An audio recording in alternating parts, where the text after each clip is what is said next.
ভাবতে অবাক লাগে তাই না? আমরা অনেকেই মনে করি যে এই আধুনিক পৃথিবীতে মানবজাতির সম্পর্কে আমাদের হয়তো সব কিছুই জানা হয়ে গেছে, কিন্তু আমাদের এই পৃথিবীতেই এমন কিছু সম্পূর্ণ বিচ্ছিন্ন সংস্কৃতি রয়েছে যাদের টিকে থাকার অবিশ্বাস্য এবং চরম কৌশলগুলো আমাদের আধুনিক ধারণাকে রীতিমতো চ্যালেঞ্জ করে বসে। আজকের এই বিশ্লেষণে আমরা একজন ফরেন্সিক অ্যানথ্রোপোলজিস্টের দৃষ্টিকোণ থেকে খতিয়ে দেখব ঠিক কী ধরনের অদ্ভুত এবং চরম প্রতিকূল পরিবেশ এই মানুষগুলোকে এমন সব আদিম কৌশল বেছে নিতে বাধ্য করেছে যা বাইরের দুনিয়ার কাছে একেবারেই অকল্পনীয়। তাহলে চলুন সরাসরি মূল বিষয়ে ঢোকা যাক।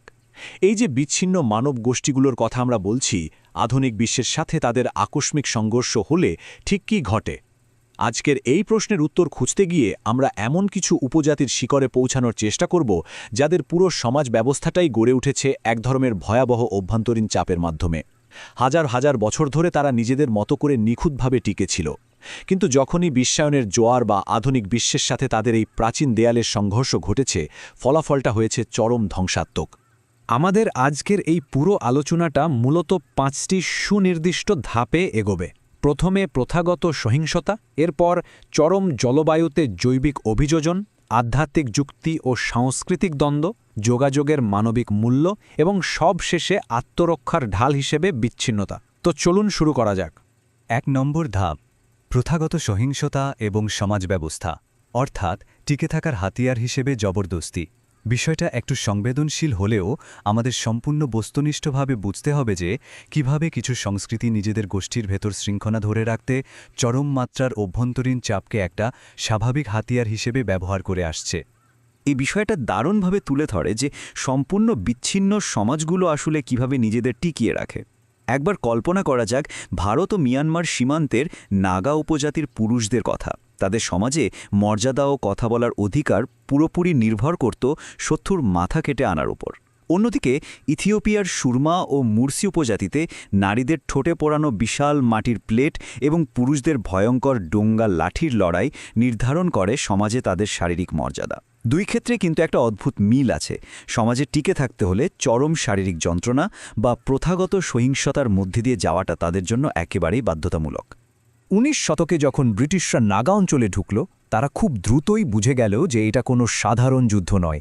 ব্রিটিশ সামরিক পর্যবেক্ষকদের এই উক্তিটাই প্রমাণ করে যে নাগা যোদ্ধারা আসলে কতটা দুর্ধর্ষ ছিল। তারা নারী ও শিশুদের ব্যবহার করত একদম জীবন্ত গোয়েন্দার নেটওয়ার্ক হিসেবে। কিন্তু এর পেছনের সবচেয়ে অন্ধকার দিকটা হলো তাদের অভ্যন্তরীণ সামাজিক চাপ। যেসব তরুণ মানুষ হত্যা করতে অস্বীকৃতি জানাত, সমাজ তাদের মানসিকভাবে একেবারে ধ্বংস করে দিত। এটা যেন টিকে থাকার এক অদ্ভুত নিষ্ঠুর সমীকরণ। এবার আমরা যাব দ্বিতীয় ধাপে, চরম জলবায়ু এবং জৈবিক অভিযোজন। একে বলা যায় শীতকালীন পরিবেশে বেঁচে থাকার মাস্টারপিস। পৃথিবীর সবচেয়ে বিরূপ এবং শীতল পরিবেশ কিভাবে মানবদেহের জৈবিক এবং বিপাকীয় ক্ষমতায় জাদুকরী পরিবর্তন এনেছে তা সত্যি অবাক করার মতো। এখানকার সবচেয়ে কৌতূহলোদ্দীপক বিষয়টা একটু খেয়াল করা যাক। 25,000 বছর ধরে সুমেরু অঞ্চলের চরম ঠান্ডা ইনুইটদের জিনগত কাঠামো এমনভাবেই বদলে দিয়েছে যে তারা প্রচুর চর্বিযুক্ত মাংস খেয়েও দিব্যি সুস্থ থাকে এবং তাদের শরীর নিজে থেকেই প্রবল তাপ উৎপাদন করতে পারে। কিন্তু যখনই সেখানে আধুনিক বিশ্ব প্রবেশ করল, সাথে নিয়ে এলো পরিশোধিত চিনি আর অ্যালকোহল, আর এটাই তাদের জন্য এক ভয়ঙ্কর জৈবিক ফাঁদে পরিণত হলো। যে জিন তাদের হাজার বছর ধরে বাঁচিয়ে রেখেছিল, সেই একই জিন আধুনিক খাবারের সংস্পর্শে এসেই স্থূলতা ও হৃদরোগের মতো চরম বিপাকীয় বিপর্যয় ডেকে আনছে। ইনুইটদের মতোই আরেকটা অবিশ্বাস্য উদাহরণ হল সাইবেরিয়ার চুকচি উপজাতি। রুশ সাম্রাজ্য প্রায় 150 বছর ধরে চেষ্টা করেও তাদের হারাতে পারেনি। চুকচিরা এতটাই আপোষহীন ছিল যে ধরা পড়ার আগে তারা স্বেচ্ছায় মৃত্যুকে বেছে নিত এবং শত্রুদের বিরুদ্ধে রোগাক্রান্ত পশুর চামড়া ব্যবহার করে একেবারে আদিম জৈবিক যুদ্ধ চালাত। কিন্তু সোভিয়েত আমলে যখন তাদের শিশুদের জোর করে বোর্ডিং স্কুলে পাঠানো শুরু হলো, তখন তাদের -50 ডিগ্রিতে টিকে থাকার হাজার বছরের জ্ঞান পুরোপুরি শিকড় থেকে বিচ্ছিন্ন হয়ে গেল। এই সাংস্কৃতিক শূন্যতার মর্মান্তিক পরিণতি হল আজ তাদের মধ্যে আত্মহত্যার হার বিশ্বের অন্যতম সর্বোচ্চ। আমাদের আলোচনার তৃতীয় ধাপ, আধ্যাত্মিক যুক্তি এবং সাংস্কৃতিক দ্বন্দ্ব বা বাস্তবতার বিকৃতি। যখন সম্পূর্ণ বিচ্ছিন্ন কোনো সমাজে হঠাৎ করেই আধুনিক বিশ্বের বিপুল পরিমাণ প্রযুক্তি ও পণ্য এসে আছড়ে পড়ে, তখন তাদের নিজস্ব প্রাচীন যুক্তিবোধ কিভাবে সেই নতুন এবং অদ্ভুত বাস্তবতাকে ব্যাখ্যা করার চেষ্টা করে, এবার আমরা সেটাই দেখব। প্রশান্ত মহাসাগরীয় অঞ্চলের মেলানেশিয়ায় দ্বিতীয় বিশ্বযুদ্ধের সময় যখন আমেরিকান এবং জাপানি সামরিক বাহিনী এসে হাজির হল, স্থানীয়রা জীবনে প্রথমবারের মতো টিনজাত খাবার, রেডিও আর বিশাল সব বিমান দেখল। যুদ্ধ শেষে যখন এই বাহিনীগুলো চলে গেল, তখন স্থানীয়রা সেই কার্গো বা পণ্যগুলো আকাশ থেকে আবারও ফিরিয়ে আনার আশায় বাঁশের বিমান এবং টাওয়ার বানাতে শুরু করল। এটা কিন্তু নিশ্চক কোনো কুসংস্কার ছিল না, বরং এটা ছিল তাদের নিজস্ব আধ্যাত্মিক কাঠামোর ভেতর দিয়ে একটা সম্পূর্ণ অচেনা শিল্পায়িত বাস্তবতাকে বোঝার অত্যন্ত যৌক্তিক একটা চেষ্টা। এখানকার সবচেয়ে গুরুত্বপূর্ণ এবং একই সাথে মর্মান্তিক বিষয়টা হলো, যখন আমেরিকান সৈন্যরা জঙ্গল থেকে লুকিয়ে স্থানীয়দের রীতিনীতি দেখছিল, তারা রীতিমতো আতঙ্কিত হয়ে পড়ে। কারণ স্থানীয়রা বাঁশের হেডফোন পরে সামরিক বাহিনীর মার্চ পাস্টের নিখুঁত অনুকরণ করছিল। কিন্তু যখন আকাশ থেকে আর কোনো পণ্য এলো না, তখন এই বিশ্বাস থেকেই তাদের নিজস্ব সম্প্রদায়ের ভেতর শুরু হলো বিভেদ এবং সহিংসতা। তারা ভাবতে শুরু করল, সমাজের ভেতরেরই কোনো অপবিত্র ব্যক্তি হয়তো এই পণ্য আসার পথে বাধা সৃষ্টি করছে। আধ্যাত্মিক যুক্তির আরেকটা চূড়ান্ত রূপ দেখা যায় নিউগিনির আসমাত উপজাতির মধ্যে।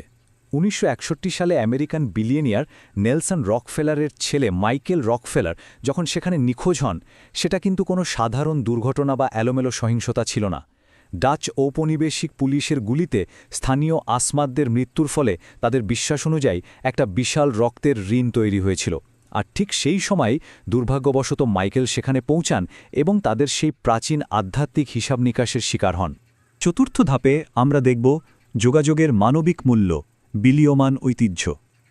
আধুনিক বিশ্বের আগ্রাসন যখন প্রাচীন প্রাচীরগুলো ভেঙে ফেলে, তখন কিভাবে একটা সুপ্রাচীন সংস্কৃতি খুব দ্রুত চোখের সামনে ক্ষয় হয়ে যায়, আর মানুষ তাদের নিজস্ব পরিচয়টাই হারিয়ে ফেলে।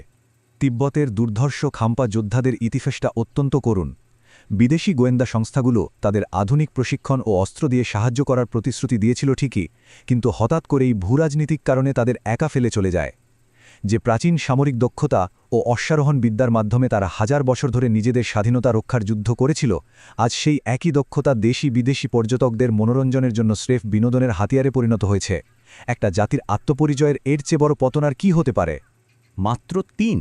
হ্যাঁ, সংখ্যাটা ঠিকই শুনছেন।